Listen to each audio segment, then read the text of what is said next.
This channel does not promote any violent, harmful, or illegal activities. All content provided by this channel is meant for an educational purpose only. সরকারের তৈরি অতিরিক্ত শূন্য পদ বিক্রি হচ্ছে। অতিরিক্ত শূন্য পদে নিয়োগেও লেনদেন হয়েছে, হাইকোর্টে দাবি করল সিবিআই। শ্রাবন্তী রয়েছেন আমাদের সঙ্গে। শ্রাবন্তী, এদিন কি হলো শুনানিতে? দেখো, এই অতিরিক্ত শূন্য পদ যেটা নিয়ে আর কোনো আপত্তি ছিল না বলে রাজ্য সরকার জানিয়েছিল, সেই মামলায় বিচারপতি বিশ্বজিৎ বসু জানতে চেয়েছিলেন যে এই অতিরিক্ত সুপার নিউমেরারি পোস্ট সেক্ষেত্রেও কি কোনো টাকার লেনদেন হয়েছিল।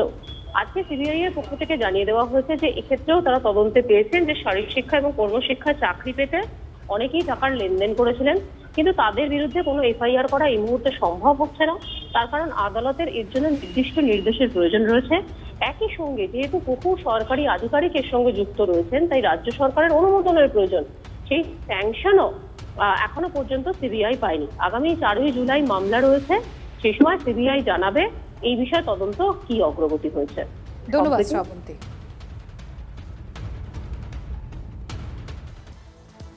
আর এবার যে খবরের দিকে আমরা নজর রাখবো, হাইকোর্টের চ্যালেঞ্জের মুখে এসএসসি পরীক্ষার নয়া বিজ্ঞপ্তি। 2025 সালে বিজ্ঞপ্তিতে নয়া বিধি নিয়ে প্রশ্ন আদালতে। সুপ্রিম কোর্ট স্পষ্ট বলেছে পুরনো বিধি অনুযায়ী পরীক্ষা হবে, সেখানে নতুন বিধি এনে জটিলতা কেন? রাজ্যকে প্রশ্ন হাইকোর্টে, কেন চিহ্নিত অযোগ্যদের পরীক্ষা বসতে বারণ করা হলো না? রাজ্যকে প্রশ্ন হাইকোর্টের বিচারপতি সৌগত ভট্টাচার্য। সোমবারের মধ্যে রাজ্য এসএসসিকে জবাব দেওয়ার নির্দেশ। পুরনো বিধি অনুযায়ী তো নিয়োগ করাটা উচিত। আমরা তো 2016 সালে পরীক্ষা দিয়ে এসেছি, আর এখন যারা এসছে তাদের সাথে কি আমরা কম্পিটিট করতে পারবো? এটা তো পসিবল নয়।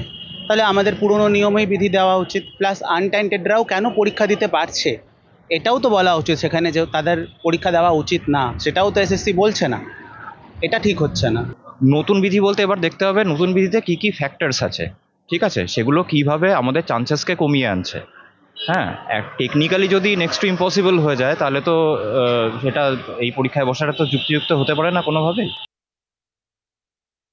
যেখানে ডিভিশন বেঞ্চ পরিষ্কার বলে দিয়েছে, সুপ্রিম কোর্ট পরিষ্কার বলে দিয়েছে যে কারা এই পরীক্ষায় বসতে পারবে, কোন ভ্যাকেন্সিতে এই পরীক্ষা হবে, তারপরেও যেখানে বলে দেওয়া হয়েছে যে কোনো টেন্টেড ক্যান্ডিডেট বসতে পারবে না, 2016 ভ্যাকেন্সিতে পরীক্ষা নিতে হবে, তারপরেও কিভাবে রাজ্য সরকার টেন্টেডদের বসতে সুযোগ দিচ্ছে, যারা ফ্রেশ ক্যান্ডিডেট তাদের বসার সুযোগ দিচ্ছে, নতুন ভ্যাকেন্সি যোগ করছে, কিসের ভিত্তিতে, কোন বেসিসে, সেই প্রশ্নই আজকে বিচারপতি, সিঙ্গেল বেঞ্চের বিচারপতি আজকে করেছেন এসএসসির উদ্দেশ্যে, এবং যথার্থই করেছেন। আপনারা বলুন যে কিসের ভিত্তিতে এটা করেছেন, কারণ এটা তো বেআইনি, এটা তো করা যায় না।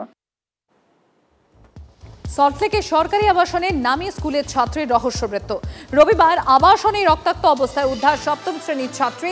বেসরকারি হাসপাতালে নিয়ে গেলে মৃত্যু 13 বছরের কিশোরীর। পুলিশ সূত্রে খবর, উঁচু থেকে পড়েই আহত হয় ওই ছাত্রী। যদিও পরিবারের দাবি এটা আত্মহত্যার ঘটনা হতে পারে না।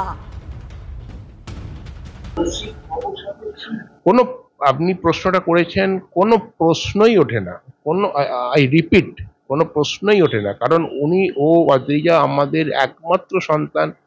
আমরা দুজনেই মানে ওয়েল ইনকাম গ্রুপের মধ্যে পড়ি। মা লোকাল একটি স্কুলের টিচার, কাজে সময়টা যতটা একজন শিক্ষক শিক্ষিকা কাজে যতটা সম্ভব সময় দেওয়ার সে দিত। ক্যারাটে শেখে, বিডিতে যে বিখ্যাত ক্যারাটে ইনস্টিটিউট আছে ওখানে ক্যারাটে শেখে, স্কুলে যথেষ্ট ভালো